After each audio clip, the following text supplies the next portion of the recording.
With the now solidified lineup and bolstered by the success of Animalize, Kiss headed back into the studio to record their new album. Gene Simmons and Paul Stanley produced the album together, although, like with Animalize, Gene's focus was elsewhere. Paul said Gene just didn't care. He would show up in the studio after being up all night with some third-rate band he was producing, exhausted with some half-assed song he wanted to put on our album that he may or may not have actually written. Again, he felt he should get a quota of songs on the record, and again, he wasn't delivering the goods. Asylum was released on September 16, 1985. The album cover is cool. It's inspired by a cover the Motels had done. Dennis Wollich took photos of the band and then painted over them. A cool detail is that each member is color-coded like the 1978 solo albums. My issue with that is that Bruce Kulick and Eric Carr are given the colors of Ace Frehley and Peter Criss. And I get that Bruce never wore makeup, but Eric did, and his designated color was orange. So I wish they had used that and given Bruce his own color. I know that's kind of a dumb nitpick, but it bothers me.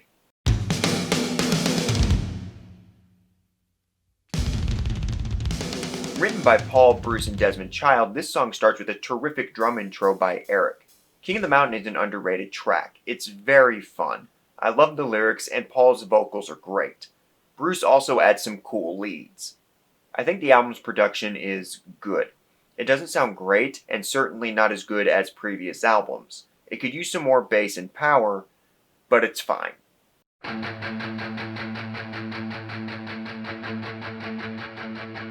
This was written by Gene and Howard Rice. Musically, there's a lot of cool stuff. The riff is great, Bruce's solo is good, I love the bridge, and the ending is great. It's all a little blues-inspired. I don't love the song, but it's decent. It's a fun track.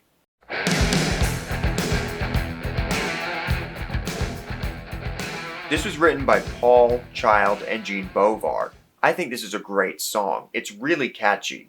I love the guitar. The song features some really interesting riffs. The lyrics and solo are both great as well.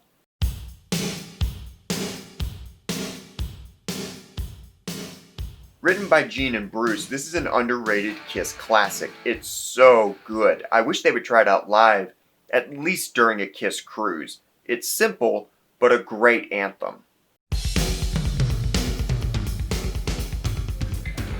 Written by Paul, Bruce, and Child, the song features another great drum intro by Eric.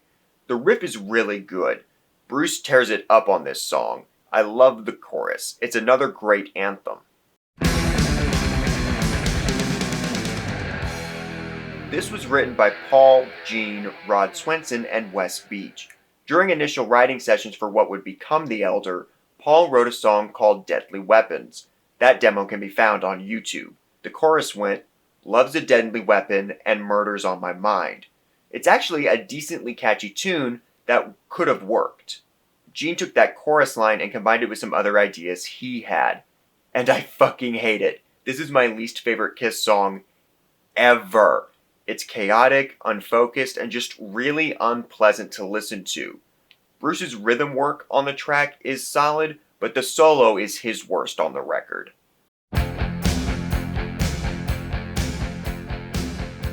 Written by Paul, he played bass. The riff is really simple and cool. It has an immediate hook to it. And the solo is amazing. It's the best one on the record and one of the best ones Bruce ever did. The song is catchy with great lyrics. It's about that feeling you have towards the end of a relationship, but right before the breakup, when you can just look at your partner and know that it's over. You're just waiting for someone to say it. It's really good stuff. I love when Paul taps into these kind of emotions in his writing.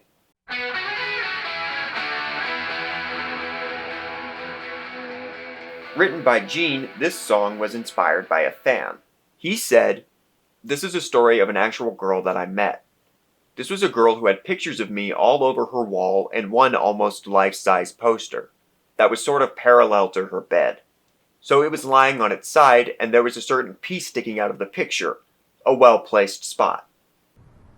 Too much information. Hey, I told you I was coming clean. Yeah, but now I feel dirty. I finally met this girl after seeing pictures and letters.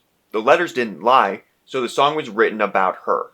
Musically, it's a lot of fun. The riff is great with some neat touches from Mr. Speed, and I love Bruce's solo. This is an underrated one from him that nobody talks about, but it's really good.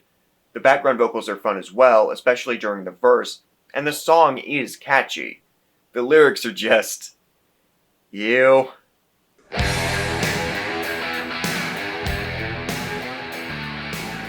Written by Paul and Child, this is a very Led Zeppelin-esque tune. It's got some cool riffs and a great pre-chorus. It's a solid track. Written by Paul, Child, and Bovar, Bovar played bass. The song features some great guitar riffs, and I love the bass line. It's a very fun song. Asylum peaked at number 20 on the Billboard charts and was certified gold within 2 months of release. While some claim that Asylum was a platinum seller, it was never certified as such. Tears Are Falling was the only single and peaked at number 51. While Who Wants to Be Lonely and All Night became music videos, they were strangely not released as singles. I assume it's because the second singles from Lick It Up and Animalize, All Hell's Breaking Loose and Thrills in the Night respectively, failed to chart. However, the tour was not as successful as Animalize, and the band started to peter out in the beginning of 1986. There was a point in which I would have said that Asylum was one of Kiss's worst albums, but listening to it again, I was surprised by how much I enjoyed it. The highs are not nearly as high as the ones on Animalize, but outside of Love's a Deadly Weapon, the lows are not nearly as low. Don't get me wrong, Gene's material is still a little weak. This is not him on his A game. But I love Trial by Fire, and Any Way You Slice It and Secretly Cruel are decent.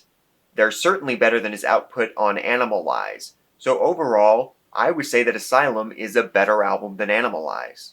Bruce also adds a lot. The general thing that a lot of Kiss fans like to say is that Bruce didn't do anything great in terms of lead playing until Revenge, and I have to strongly disagree with that. This is a great guitar record. There's some killer riffs, and the leads are really good.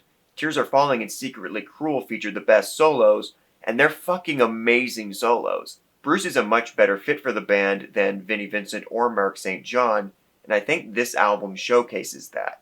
This is a really good record. Not one of Kiss's best, but definitely underappreciated. I think it's worth listening to again if you haven't in a while.